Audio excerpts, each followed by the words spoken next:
Good morning everyone, আশা করি তোমরা সবাই খুব ভালো আছো, আমিও খুব ভালো আছি। And please don't mind my voice. কাল রাত থেকে যা অবস্থা, মানে যেই পরিমাণে আর কি বৃষ্টিটা হলো, বৃষ্টির সাথে ঝড় বাজ পড়েছে, মানে বন্যা টাইপস হয়ে গেছে। কিছুর মধ্যে তো আমার বলাই হয়নি আমি কোথায় যাচ্ছি। আমি শিলিগুড়ি যাচ্ছি, আর যেখানে যার কাছে যাচ্ছি তাকে তোমরা সবাই খুব ভালো করে চেনো। আমি যখন যাবো গিয়ে তার সাথে তোমাদের পরিচয় করাবো, অবশ্যই তোমরা তাকে চিনতে পারবে। তিনি খুব ভালো মানুষ, আর্টিস্ট হিসেবে তো খুবই ভালো, অ্যাজ আ মানুষ হিসাবেও তিনি খুব ভালো। হাতের কাজ তো ধরো অনেকেরই ভালো হতে, বাট প্রকৃত অর্থে আর্টিস্ট হতে গেলে আমি জানি একটা ভালো মানুষ হতে হয়। আমি প্যাকিং করাটা স্টার্ট করে ফেলি, না হলে আবার যেকে সেই লেট হয়ে যাবে। জানি না বুঝতে পারছো কিনা, মানে পুরো বৃষ্টি হচ্ছে কন্টিনিউয়াস। কি করে যাব ভগবান জানে। টাটা টাটা টাটা টাকা। চল।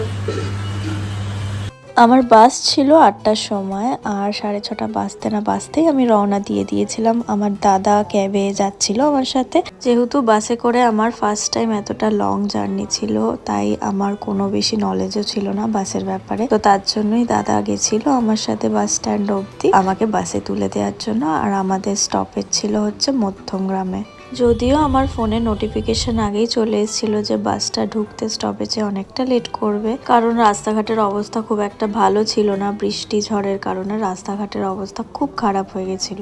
ফাইনালি 2 ঘন্টা লেট ছিল আমার বাস, আর আমি উঠে পড়েছিলাম। ওঠার সাথে সাথেই আমাকে স্ন্যাক্স দেওয়া হয়েছিল, দেখতেই পাচ্ছ, যার মধ্যে থেকে আমি শুধু প্যাটিসটা খেয়েছিলাম। আমি যাচ্ছিলাম লোকনাথ ট্রাভেলসে, আর সত্যি কথা বলতে খুবই কমফোর্টেবল ছিল।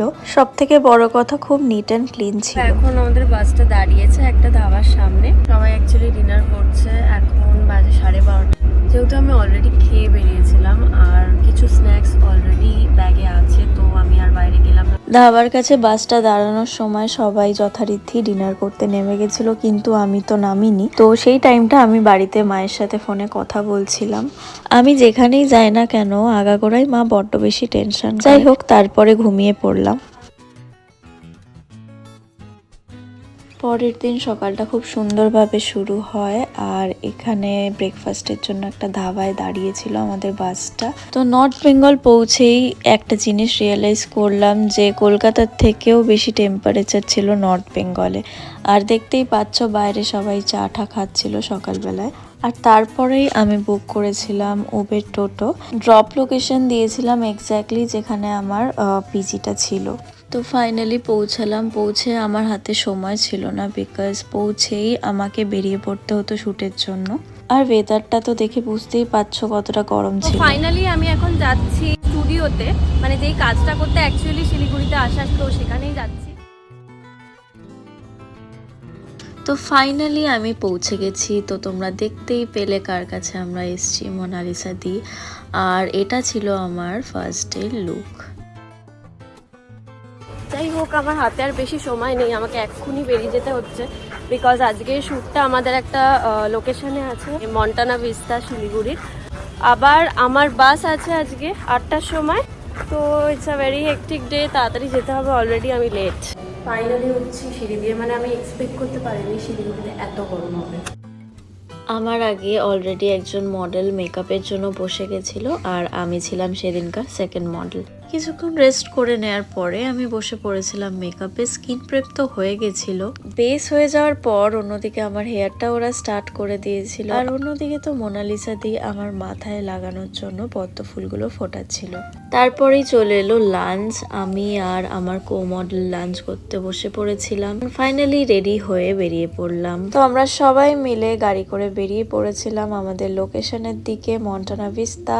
আর সবাই এতটাই ভালো যে আমার মনেই হচ্ছিল না আমি ফার্স্ট টাইম গেছি। পুরো মনে হচ্ছিল অনেকদিন ধরে সবাইকে চিনি। আর সেরকমই সুন্দর লাগছিল শরতের আকাশটা, মানে চোখ ফেরানো যাচ্ছিল না। আর দেখতেই পাচ্ছ দূরের থেকে পাহাড়ের চূড়াও দেখা যাচ্ছিল।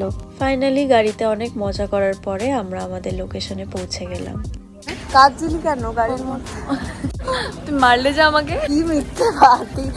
আমার সাথে আমার কো মডেলটার নাম ছিল শুভ্রা, ও অনেকটাই ছোট আমার থেকে কিন্তু খুবই মিষ্টি মেয়ে। আর তোমরা দেখতেই পাচ্ছ আমাদের শুটের লোকেশনটা কি সুন্দর ছিল। আর এই ছিল হচ্ছে পুল। আমাদের মেকআপ আর্টিস্ট আমাদের ফার্স্ট মডেলকে রেডি করছিল, মানে টাচ আপ দিচ্ছিল, যেহেতু ওর আগে শুটটা হওয়ার কথা ছিল। ম্যামকে কি ভালো লাগতেছে আমাকে। হ্যাঁ কেউ দেখবে না, আমার পাশে একজন সুন্দরী আছে। আমার কি কোনোদিন ভালো লাগে? হ্যাঁ এখানে কি কি জানি কেন সুন্দর লাগতেছে এখানে।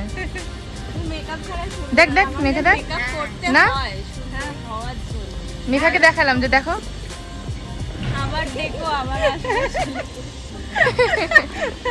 দেখো আসতেই হবে তোমাকে।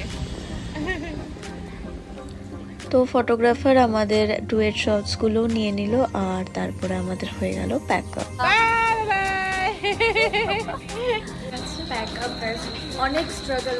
এরপরে আমি ডাইরেক্ট ক্লিপিংস আবার বাস থেকেই নিয়েছি, কারণ তারপরে আর সময় ছিল না, অনেক তাড়াহুড়োয় ছিলাম। ব্লগটা এখানেই এন্ড করছি। তোমরা কমেন্টস করে জানিও তোমাদের কেমন লাগলো এই ব্লগটা।